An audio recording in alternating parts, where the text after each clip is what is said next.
कृष्ण गोविंद हरे मुरारे, नाथ नारायण वासुदेव। श्री कृष्ण गोविंद हरे मुरारे, हे नाथ नारायण वासुदेव। हे नाथ नारायण वासुदेवा, हे नाथ नारायण वासुदेवा। श्री कृष्ण गोविंद हरे मुरारे, हे नाथ नारायण वासुदेवा। श्री कृष्ण गोविंद हरे मुरारे, हे नाथ नारायण वासुदेव। बोलो वृंदावन बिहारी राम की विष्णु भगवान की जय। कार्तिक मालम 34वां प्रारंभम करिष्ये।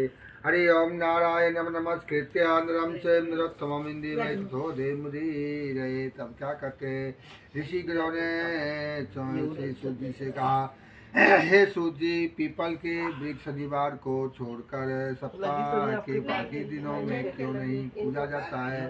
सूत जी ने कहा, समुद्र का मंथन करने में जो रत्न देवताओं को मिले थे, उनमें से देवताओं ने लक्ष्मी और कौस्तुभमणि भगवान विष्णु भगवान जब लक्ष्मी जी से विवाह करने के लिए तैयार हुए तो लक्ष्मी जी ने कहा, प्रभु, जब तक मेरी बड़ी बहन विवाह नहीं हो जाता, आप मुझे छोटी बहन से विवाह कैसे कर सकते हैं। इसलिए आप पहले मेरी बड़ी बहन को विवाह कीजिए, बाद में फिर मुझसे विवाह कीजिएगा, क्योंकि वह प्राचीन नियम है।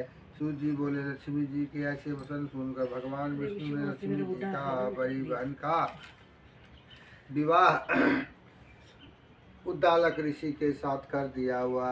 लक्ष्मी बड़ी कुरूप थी, बड़ा मुख चमकते हुए दांत, वृद्धा के समान शरीर, बड़े बड़े लाल लाल नेत्र और रूखे बाल थे। महर्षि उद्दालक भगवान विष्णु के आग्रह पर उसने विवाह कर उसको वेद मंत्रों की ध्वनि से गूंजते हुए अपने आश्रम में ले गए। वेद ध्वनि से गुंजित हवन के पवित्र धुएं से सुगंधित मनोहर ऋषि आश्रम को देखकर बहुत दुखी हुई।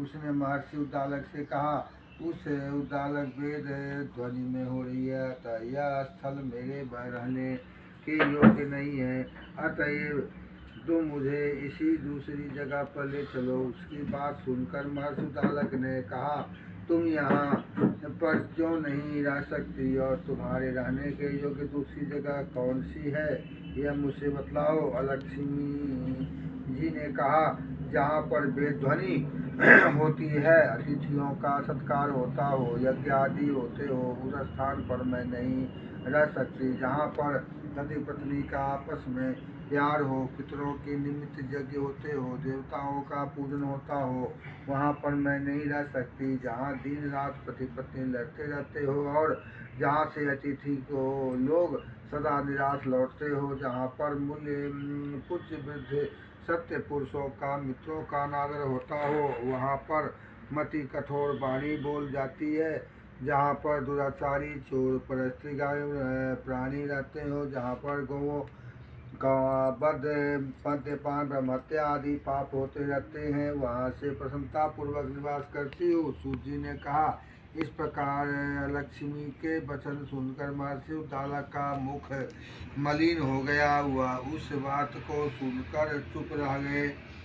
थोड़ी देर तक चुप रहने के पश्चात उन्होंने उनसे कहा, अच्छा, तुम्हारे लिए ऐसा ही स्थान मैं खोजूंगा, अतएव जब तुम्हारे लिए ऐसा स्थान ढूंढूंगा न जाऊं, तब तक तुम इस पीपल के नीचे चुपचाप बैठ जाओ। सूत जी ने कहा, महर्षि उद्दालक उसको पीपल के नीचे बिठाकर स्वयं उसके रहने योग्य स्थान ढूंढने के लिए निकले, लेकिन जब वह बहुत काल तक प्रतीक्षा करने पर भी वापस नहीं लौटे तो लक्ष्मी रोने लगी। उसका बुरी तरह से रोना श्री लक्ष्मी जी ने वैकुंठ में सुनी अपनी बहन की रोना सुन लक्ष्मी जी व्याकुल हो गई। उन्होंने दुखी होकर भगवान विष्णु से कहा, प्रभु मेरे बड़ी बहन लक्ष्मीपति ने त्याग देने से अत्यंत दुखी हो गई है। यदि मैं आपकी प्रिय पत्नी हूँ तो आप उसे आश्वासन देने के लिए उसके पास जाइए।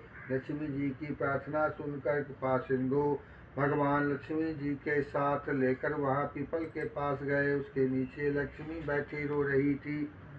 उसको आश्वासन देते हुए भगवान विष्णु ने कहा, हे लक्ष्मी, इसी पीपल के जड़ में तुम सदैव के लिए निवास करो, क्योंकि मेरे ही अंश से ही इनकी उत्पत्ति हुई है और मेरा निवास रहेगा।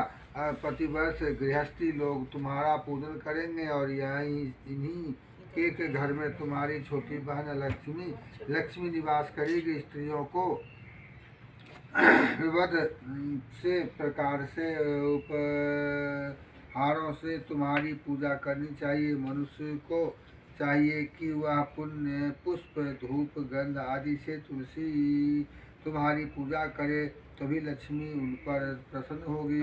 सूत जी ने कहा, भगवान श्री कृष्ण सत्यभामा था मृथु नारद के संवाद तुम लोगों ने मैंने सुना दिया, जिससे सुनने मात्र से ही मनुष्य की सब पाप नष्ट हो जाते हैं और उसे वैकुंठ लोक की प्राप्ति होती है। तुम लोगों को जो कुछ पूछना हो पूछ सकते हो, उसे भी मैं विस्तार पूर्वक कहूँगा। सूत जी की बात सुनकर शौनक आदि ऋषि महर्षि थोड़ी देर तक प्रसन्न चित्त हुए बैठे रहे। पश्चात वह श्री बद्री नारायण जी की दर्शन करने के लिए चले गए।